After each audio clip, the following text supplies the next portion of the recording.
everybody, this is Salvi here with the Vtuber news coming right up for you. Before that, of course, smash that subscribe button, hit that bell, and the like button as well, and let's get right into it. Dokibird is an indie English VTuber who was originally part of the Rainbow Company under a different name, of course, and she debuted originally as Dokibird her first time in May 2020, retired in May 2021, going to the Rainbow Company, and came back in February 2024. She mainly streams on YouTube. What are we talking about, and why are we talking about her today? Well, on Twitter, we found out that she had, during her, I think it was like a 10 or 12 hour marathon thing that she had, where she was basically just chilling and chatting with her community. She was kind of giving the wishes that she wanted in 2026. And one of the things that popped up is this clip. Dokibird on why people viewbot their streams. Sponsors pay streamers based on their CCV, concurrent viewers, and gap between numbers are huge. Doki once helped Marvel Rivals devs from wasting their money on a viewbotter. So yes, viewbotters are strong, as we all know. When it comes to Twitch especially, viewbotters are especially strong, and well, they do that a lot on Twitch. Twitch recently got into a lot of trouble because of the viewbotting thing, because their ads were being placed on there. There were not really any good clicks there when it came to the ads that they were trying to get. And, you know, it became a huge thing for Twitch specifically, but it's everywhere. Everywhere, Kick, YouTube, every platform that can have that type of viewbotting does have that type of viewbotting. And they're the reasons why Twitch is cracking down right now. Let's take a listen into what she's saying here. FaZe Banks admits on Twitter to viewbot. Bro, you know why people viewbot? Other than like being at the top of the page, sponsors pay X amount of money per 100 CCV. So that's why people viewbot, because they only look at CCV. I helped the Rivals devs to not get scammed because they were accidentally sponsoring viewbotters. I told them, bro, that person's a viewbotter. And they're like, but they have so many views. Yeah, but look at the chat interactions. It barely moves. You can literally check them out on Twitch Tracker and see like they just gained like 1 million followers within like a month, and then barely anything after that. Sponsors don't look past numbers. They don't really like research, because sponsors usually go through brokers. And that is the big issue. As she's going to put it on here, they go through brokers. What are brokers? Brokers are middlemen. They are agencies, groups, etc. that specifically work with numbers, with those type of numbers. Most devs, game devs, don't have time to go look at the numbers. They don't have time to go and be like, all right, let's take a look at the CCV for the last month and let's see if there was any change in from what they were before. Like, let's say they were a 30-person viewer to now 3,000 people. Let's see if it was a sudden thing or if it slowly rose up. Let's see if there's anything else that is kind of, weird here. No. So what they do is they pay a third-party person, the broker, to look at all of that. And they trust the broker because they're paying the money to be like, all right, we looked through everything. This person is legit, and you can get a good amount of viewership from that. You can get maybe a good amount of downloads, purchases, etc. from that. Because that's what they're looking for. They're looking for purchases of their game, specifically the game devs, or at least playing of the game, because then you could possibly, especially for Marvel Rivals, which is free, you can get the in-app purchases. So you're going to find a whale among like 1,000 people. You may find one whale, and that one whale could get you thousands of dollars. And the brokers would just be like, oh, these people have these views, you want to get them? And they're like, yeah, okay, we pay X amount of money per 100 CCV. So a lot of streamers now, they view bot so they can get bigger payouts. Remember I told you guys they accidentally leaked a big streamer rates to me? So I fucking know how much people get paid if they have like 40K viewers. I know exactly how much they get paid. It's a fucking crazy amount compared to what I get paid for like the CCV I have. And that's why people view bot, because they can scam the sponsors. It's good investment for them. They literally can get paid insane amounts of money for like lying about their CCVs. It's a literal infinite money glitch. It's legal because they don't really know you're getting viewed bot or not. That's why Twitch was so strict about cutting numbers. Like how everyone was saying like, I can't believe Twitch fucked up my numbers or some shit like that. Like, which is understandable because it's literally your livelihood. But Twitch had to double it down because sponsors and advertisers were getting really fucking mad about it because they felt like they were getting scammed. Wait, I'm not getting my money's worth because it feels like their numbers are way off than what they actually are. Because a lot of them are viewbotting. And it's crazy. Like the amount of money you get between 10K to 20K is a huge gap.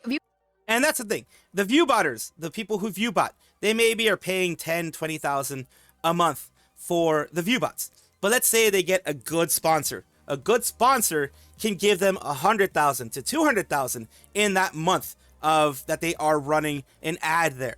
If they are, let's say 50, 60K CCV. or, you know, however many views, they can get several times what they paid. Even if it's 2 or 3 times what they paid, it's still a good investment. Because guess what? You just got what you got paid, what you originally paid for your Viewbot, and then some. That's why people Viewbot. It is a scummy way of doing things, and a lot of people will be like, oh, well, it's okay. There's just some big agency anyways. It's just some big, Marvel Rivals has a lot of money. NetEase has a lot of money. All these people have a lot of money. They're just spending money on people who probably need it. The problem is, there are people who legitimately, like Dokibird, have good CCV. But they are not taken a look at. They are glossed over because some dude, random dude over there, is paying $10,000 a month to have 40k CCV. Or 400,000 views or whatever. So they are gaming the system in order to hurt people like Dokibird.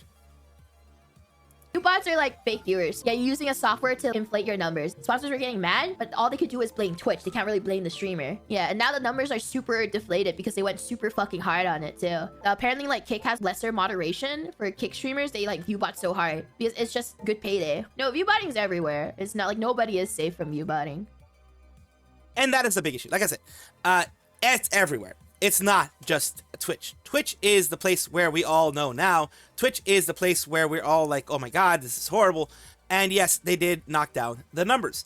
For the part that right now they are considering anyone who doesn't chat as being a bot. It can be good and bad. Good because, you know, it does drop a lot of the Viewbotters off of the map. Bad because a lot of us VTubers have lurkers. Lurkers are the lifeblood of your channel. And forcing a lurker, like, for example, I am a lurker. I am a very shy person. I'm very introverted when you don't really know it by what you're seeing here. But in my regular life, I am very introverted. In my regular life, I am very much, I do not chat very much. I chat maybe once an hour on a stream. I will watch it, and I will watch it actively, but I don't chat. And because of that, Twitch views me as a bot. And, you know, they're damned if you do, damned if you don't. Because if they didn't do this, then people would be like, why aren't you doing something about it? But the way that they did it was the most logical way for them to do it at the moment. The easiest way, not logical, the easiest way for them to do it without having to do extra programming in that way. And like I said, good or bad, it's up to you guys to decide. We are going to continue on with the people's reactions to this. It says, Momosita says, this is what I said several days ago about video game studios and companies being misled due to trusting brokers that only care about CCV. They don't care if those communities exist, neither if the streamer is actually a good fit. It's an extremely sad reality, and this only affects negatively to all of us, the legit streamers. They rip off opportunities from us and make it also companies not hire content creators due to their investments not being fruitful.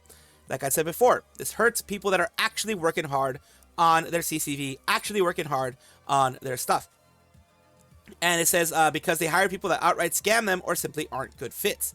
So yeah, that's the big issue in the VTubing community. It's a big issue in the content creation community, not only VTubers, content creation overall. This is why you get some of the most out-of-place sponsors ever that just do not fit the content you're watching.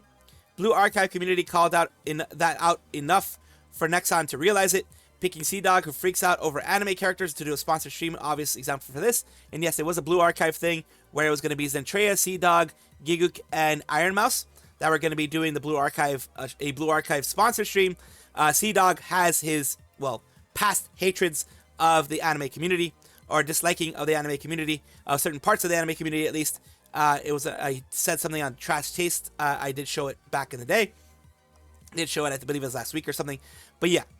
You have to look at what's going on and make sure that they are the right fit. And that's what a lot of these companies don't do, because they go through brokers that give them, inflated numbers. And it says, I'm certain the one VTuber Viewbot for how slow his chat moves when he's supposedly 40k viewers. And it says, it's dumb how many middlemen there are when it comes to companies sponsoring people that play video games, and not only how disconnected the process becomes, but how much money they take. Ross once talked about Game Grumps only get 2k when the sponsor finding company got 13k. So yeah, the middlemen get the most of the money anyways, and you as a VTuber maybe get a small portion of it. That small portion can actually, help you pay your bills, but it is a very flawed system that we have right now. And that is the big issue that I'm seeing here. And people responding to the thing down here. It says going on here, she wants to reach 1 million subscribers and make new friends. Hopefully she does. She also wants to host an outfit contest in 2026. Like I said, this is all these things that she wanted to do. The timestamp of the streams of this clip. This was, like I said, her Christmas party stream. I really hope this kind of stuff gets sorted out. Grimmy, another bigger VTuber. But before sponsorships and publishers end up walking, we owe it to them to not defraud them at the very least. Twitch is not cracking down enough, though not at all. And yeah, you have other people here. It says, I was warning people about this in 2021. Just everyone was pumping numbers so shamelessly since sponsors were clueless and Twitch needed the numbers to show traction. This is a problem that I don't know if Twitch can fully fix, like correctly fix. I don't know if any of the platforms can correctly fix it without hitting other people that are doing it legit, but just have a lot of lurkers. Either way, it sucks that people like Doki and others like Grimmy and others are hit because they are legit and they aren't inflating any numbers in any way. But you know, it's unfortunate that this even happens.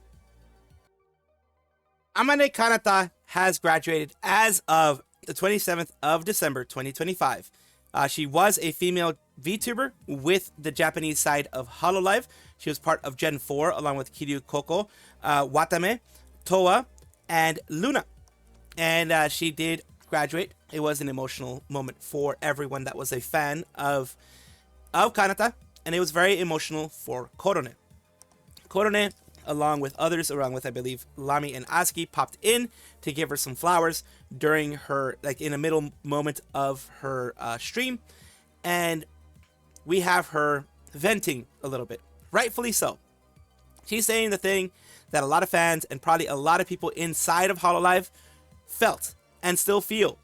And if you remember, when it was announced, since it was a sudden announcement, no one in Hololive knew. Usually it's about a month or so before the announcement is made. The people in Hololive know. The VTubers in Hololive know. They can talk to them, see what happened, what was going on, how maybe they could have fixed it, maybe they could have, you know, helped out. But in this whole thing, everyone, and I do mean everyone, was blindsided. Everyone in Hololive, other than the very top people, were out of the loop.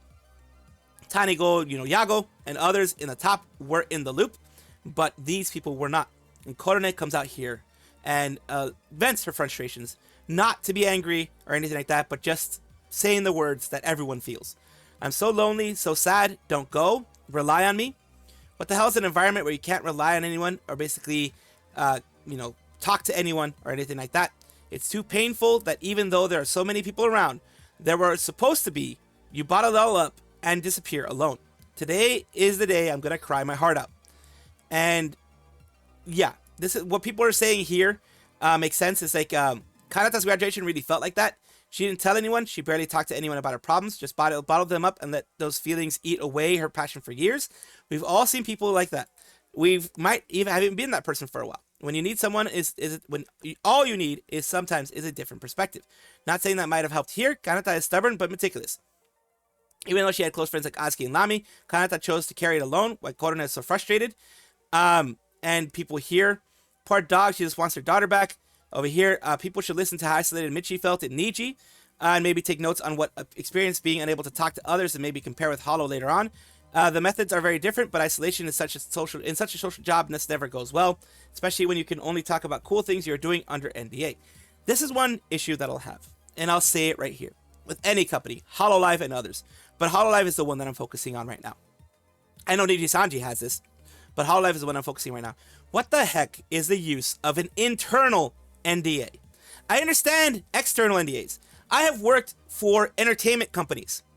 DreamWorks was an agency that I worked for. I had an external NDA.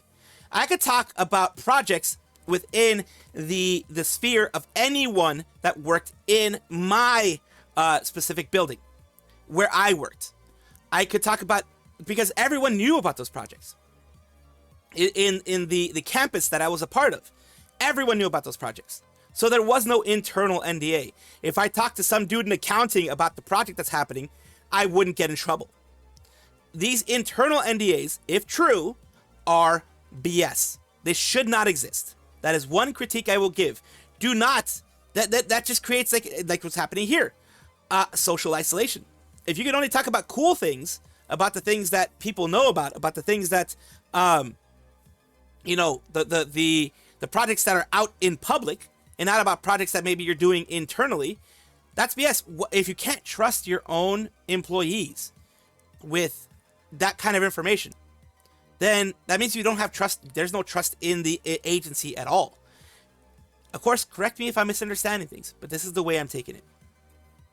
Hopefully, Cover rethinks their implementation a bit more to the point where it allows girls to talk to each other more.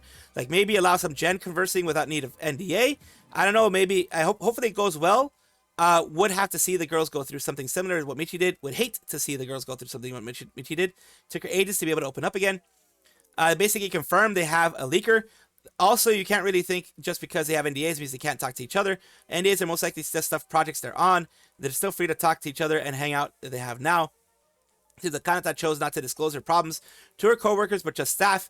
Staff then advised her to reduce her workload. She refused, which affected her health. She also determined that fixes to her grievances while getting worked on don't just get fixed overnight, so she chose to leave. So yeah, their NDAs on projects. Let's imagine a fictitious conversation. I'm stressed right now. It's driving me crazy. What's stressing you out? How can I help? I can't tell you unless you sign an NDA. Let me get management. Yeah, like I said, that really restricts any kind of social conversation. And yes, every agency has the risk of leakers. That's why you can blacklist people if you figure out who the leaker is. If you make it harder and harder to talk about the information internally, you will seal them up, cost some of your employees' mental health, and probably some people leaving as well. Do I think that's the right thing to do? No, because if Nintendo can't even stop leaks, there's no way Cover will, no matter how much they try as they continue to grow larger and larger. Larger company equals more people communicating, equals more chances of leaking. And I refuse to believe that it is worth it to hurt a talent in order to stop a leaker. Because by pushing these very strict internal NDAs to stop leaking, you are preventing people from talking about stresses, about things, because then they're like, crap, can I talk about this? Because if I do, I might end up breaking NDA. If I do talk about this, will I get in trouble? Will I get fired? Even if it is to, for example, Korone talking to Azuki, or, because they're in different generations, or someone from Holo X, like let's say Lapis, wants to talk to Watame about something that's going on. They can't because there's this internal NDA. I don't like that. You know me. I am a big fan. of Hololive. Hololive JP is what got me into VTubing. Hololive JP is what got me through a lot of harsh shit that I went through in my life. Kanata is one of them. Korone is another. Watame, Toa, I can keep naming them for minutes and minutes on end. The people who helped me and what they did to help. Just by being around and being a source of entertainment. I am not a Hololive hater, but I do critique the steps that the corporation takes when the steps hurt their talents. And I'm going to continue doing that, whether I get hate or whether I get love or whatever. You can hate me for it, but I am going to still do this because I hold them accountable for everything they do, even if I'm a fan. You have to, because that's what makes the agency better. Jurard T Rexford is a male English language VTuber with Holostars English. They're part of Armis with Gold Bullet, Octavio, and Crimson Ruse. We go to them because they recently did have their full 12-hour marathon charity stream where they were getting help for the victims of the typhoon in the Philippines. And it went very well. And as you can see here, it has Crimson Ruse as their PFP. I guess that was part of the whole thing. Maybe it was a punishment thing. It says, thank you for your patience. The Pride Rise fundraiser activities are here. In the 12 hours that they did 11,201 for their charity goal. It was amazing to see 11,752. My correction. Amazing to see them go so far and the community come together to do this. Of course, just showing you little bits in here because I'm going to show you more of the reactions more than anything. They're having some fun times here. Let's take a look. That's evil. What the hell? What the? Oh man, you got me, bro. Let's do it again. Oh wait, no. Oh damn, you sure pranked me. It would be a shame if you did that again. I surely wouldn't like that. Guys, could you What the please heck? just chill for a little bit? Jutai comes first, and then Rurex, I think, is the next one. Technically next week, I Yeah, guess. technically. as you can see, sometime they were playing with some friends, Fall Guys. I haven't played that game in forever. Let's take a look. Thank you so much, everyone. We have raised a total of $11,000 for charity Insane. Thank you so much for the overwhelming support for the Philippines. So really help a lot of people in need, so thank you so much. To many more charity streams in the future. What a way to end the year. Hoping and suffering my suffering was worth it. And continuing here, Hakos Bales popped in here. Was not what I was expecting, but it was fun. Really good, because if you are able, please consider donating. Stay safe, everyone. Stay strong. That was, of course, Hakos Bales. Bay. Holostars English says, last leg of Jurard's Pride Rise charity stream. Join us for the final yappening, which is what I showed you there. More people said, really, Oscar Rex for the charity stream, Jurard. Not a big amount, but I was happy to support. Thank you for this amazing opportunity. It was so much fun. And then, of course, there you go. Wait, you're not Jurard. I'm taking my words back. And June says, Oscar Rex, you did it. Let's go, reaching more stars in the future. Not only charity, but for the many more good causes, too. You can do it. I believe in you. Next, Chloe says, I'm truly grateful to Jurard and everyone who donated for the sake of the people in the Philippines devastated by the typhoons this year. Thank you to everyone who joined the cause. And the thing is, $11,000 in the Philippines goes pretty darn far. So it will help a lot of people. My star is Oshi, by the way. This person, he's very well known for this. I think in this case, it may have been he gave a certain amount and Jurard had to do that for his banner. But that guy's been on a lot of people's banners for a while. If you've been in the VTuber community for a bit, you know who he is. He's just a fan. He's a VTuber fan who has people do this with the acrylic stands. He does it with people's acrylic stands, and it's kind of funny. It's always funny in some way. But yeah, so that not only that does he have that, but he has, like I said, Crimson Ruses. I believe it's Crimson Ruse. Correct me if I'm wrong. As his PFP as well. This is insane. Thank you for all the donations. It will help my country a lot. Thank you so much, Jurard, for doing this. All right, your new president. Basically a new president of there. Ruby. Hololive English is celebrating the Holo-EN 3D repeat. And right now they have the 3D repeat of Automatic Sundial Arm Wrestling featuring Takanashi Kiara, Cecilia Immergreen, and Odo Crony. Takanashi Noodle Arms Kiara challenges you. And these are all the ones that they are having for the repeats for everything here. And they are going to continue doing this with all the girls until the very end of the year, as you can see here. The one that we're going to talk about specifically is going to be this one. As you can tell, they also have one of... I'm just going to show you a couple of them. One of them is this one here with Bibu. This was done 4 weeks ago. So that was the first time we talked about it. I think we kind of showed this one before, but I'll show you a little snippet of it.